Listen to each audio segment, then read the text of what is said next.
Hello sir, my name is Christian J. Garcia, Black M, and I will discuss my PowerPoint Assessment 1 to 4. Okay, let's proceed to Assessment 1. Why is form handling and validation important in web development, particularly in terms of data integrity and security? Data integrity. Validation makes sure users enter correct and complete information, like a valid email or phone number. This keeps the data clean and reliable. Security. Proper form handling prevents hackers from entering harmful data like scripts or code that that could damage the website or steal information. Number 2. What are the some key Laravel features that help prevent security vulnerabilities such as SQL injection and cross-site request forgery? When handling form data, Eloquent ORM and Query Builder. This automatically protect against SQL injection by using prepared statements instead of raw queries. CSRF protection. Laravel adds a CSRF token to forms, which it stops attackers from sending fake requests on behalf of users. Validation. Laravel checks and cleans users' input before saving into the database. Escaping output. It automatically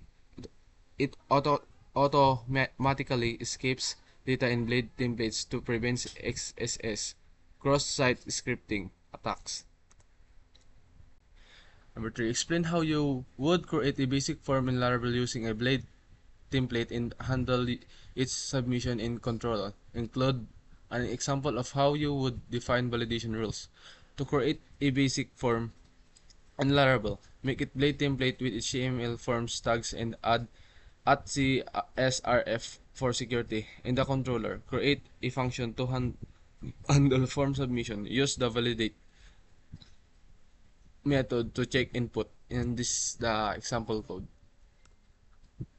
How can customizing validation error messages improve the user experience in a web application? Provide an example of how would customize and display validation error messages in a Blade template.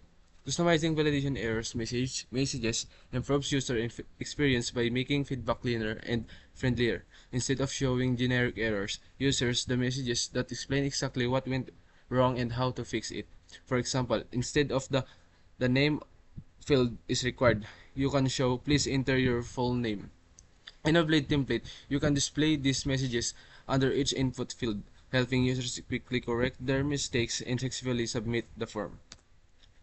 Number 5. What are the benefits of centralizing validation logic in Laravel applications, and how does this contribute to the maintainability of a web application? Centralizing validation logic in Laravel makes your code cleaner, easier to manage, and more consistent. When all validation rules are stored in one place, like in form request classes, it's simpler to update or reuse them across different parts of the app. This reduces repetition, prevents errors, and makes it easier for developers to understand and maintain the code as the web application grows. Okay, we proceed to the assessment 2. What is the role of middleware in Laravel's authentication system, and how does it help protect roots and resources from unauthorized access? Middleware is in Laravel acts like a security gate for your roots. It checks every request before allowing access to certain pages or sources. In authentication middleware like auth ensures that only login users can open protected routes, and someone isn't authorized and redirects them to the login page. This helps keep sensitive parts of the web application safe from unauthorized access.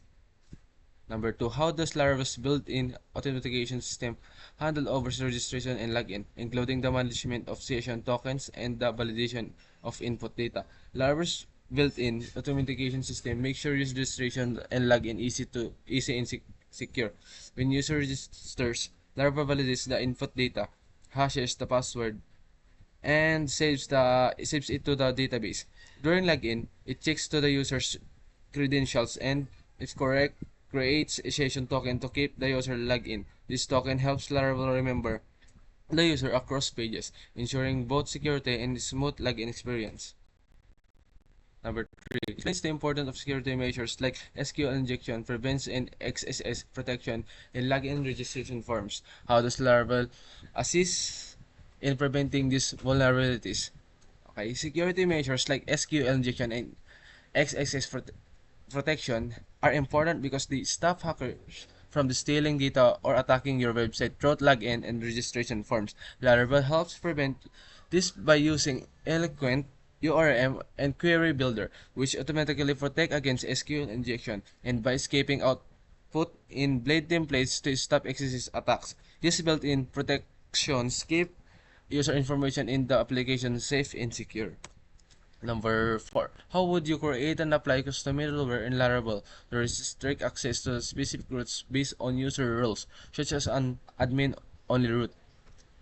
To create custom middleware in Laravel, use the command PHP artisan make middleware check admin. In the middleware's handles method, check if the user's role is admin. If not, redirect them to the other page.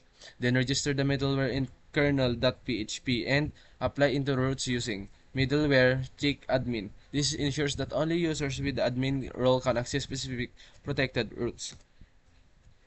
Number 5. In the terms of scalability, how can Laravel's authentication system be adapted to handle a growing number of users and requests? Give example like session management or token-based authentication. Laravel's authentication system can scale easily as users grow. You can use database on already session management to store sessions efficiently across multiple servers.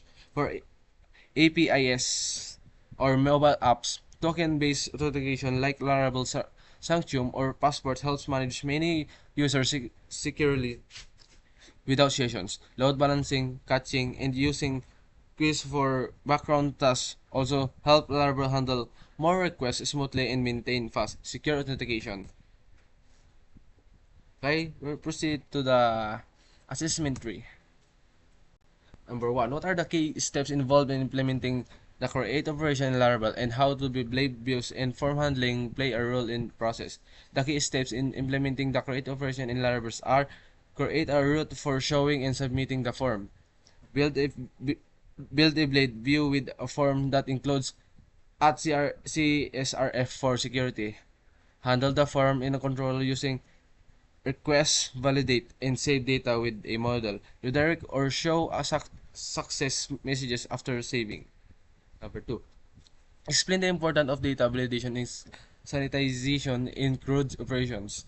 How does Laravel ensure security when handling user input during the operations? Data validation and sanitization are important in CRUD operations because they keep the data accurate and secure. Validation checks that user inputs meets the right rules, like required fields or correct formats, while sanitization removes harmful content. Laravel ensures security in using the validate method, CSRF tokens, and eloquent ORM, which prevent SQL injection and XSS attacks, keeping the database and application safe from bad input. Number 3. Describe how you would implement the read operations in Laravel to retrieve and display data from the database using both a control method and a blade view. To implement the read operation in Laravel, create a controller method that retrieves data from the database using model like users equals user all, then return a blade view and pass the data to it using return view. Users that index compact users in the blade view. Use a loop such as for each users as users to display the data neatly on the web page. Number 4. What is the purpose of the update operations in Laravel, and how would you handle form submission to modify existing data enters in the database? The update operation lets change existing data in your database. You first show the old data and a form using a blade view. When the user submits the form, the controller validates the new data, then it updates the record in the database using Eloquent ORM. Finally, it redirects the user with success message. And this is the controller example code and the blade view code. How can you ensure that the delete operation is reliable and secure and prevents accidental or unauthorized data removal? What are the role of validation play the process? To make the delete operation secure and reliable, you should use your SRF protection with at CSRF to stop fake delete requests and authorization checks, so only allowed users like admins can delete data. Use a confirmation step for deleting to prevent accidents. Validation users to delete the delete request is legit and the right record is removed, keeps data safe from mistakes or attacks. And lastly, we'll proceed to the assessment for number 1. What is the purpose of Google reCAPTCHA and how does it enhance security of web applications when integrated with forms? The purpose of Google reCAPTCHA is to protect websites from bots and scam. It helps make sure that form submissions are made by real people, not automated programs. When added to forms, it requires users to complete a small task like checking a box identifying image. This extra step prevents fake sign-ups, spam messages, and attacks, making web applications more secure and reliable. Number 2. Describe the process of obtaining and registering reCAPTCHA site in secret keys from Google. Why is it important to update the domain when moving from localhost to a production environment? Okay, we have it two example. Obtaining and registering keys. To go to the Google reCAPTCHA website, sign in your Google account, and register your site. Choose a reCAPTCHA type, volume 2 or volume 3. Then add your domain like localhost or your website. Google gives you a site key and secret key to use in Laravel project. Updating the domain. When moving from localhost production, you must update the domain in Google reCAPTCHA settings. This ensures the keys match your live website's domain. If not updated, reCAPTCHA won't work properly and make block real users, reducing both security and form functionally on your live site. Okay. Number 3. How would you integrate reCAPTCHA into a Laravel form? Outline the steps from installing the necessary packages to adding reCAPTCHA and filled in the form. Integrate reCAPTCHA in Laravel. First, install the packages like Ashkobo, no captcha. Then add your site key and secret key to the .env file. Next, include the @captcha field in your blade form and validate it in your controller using gReCAPTCHA response required reCAPTCHA. Or 4. Explain how to validate reCAPTCHA responses in Laravel. What role do the reCAPTCHA secret keys plays in validation process in Laravel? reCAPTCHA validation checks if user's response real. When the form is submitted, Laravel sends the reCAPTCHA response and your secret key to the Google API or API. Google then confirms if it's a valid human action. The secret key ensures only your site can verify responses securely. How can you customize error message for a field reCAPTCHA? Items improve user experience. Provide an example of how would you handle reCAPTCHA errors in Laravel controller. Okay, this I have a uh, example of controller here and how would you handle the reCAPTCHA errors in Laravel controller. First of all, I will explain the question. Customizing error message for field reCAPTCHA attempts helps user understand what went wrong in a friendly way. Instead of showing a confusing system error, it improves clarity and reduces frustration. And this is the example of the reCAPTCHA errors or how you handle the reCAPTCHA errors. Laravel controller. Thank you, sir.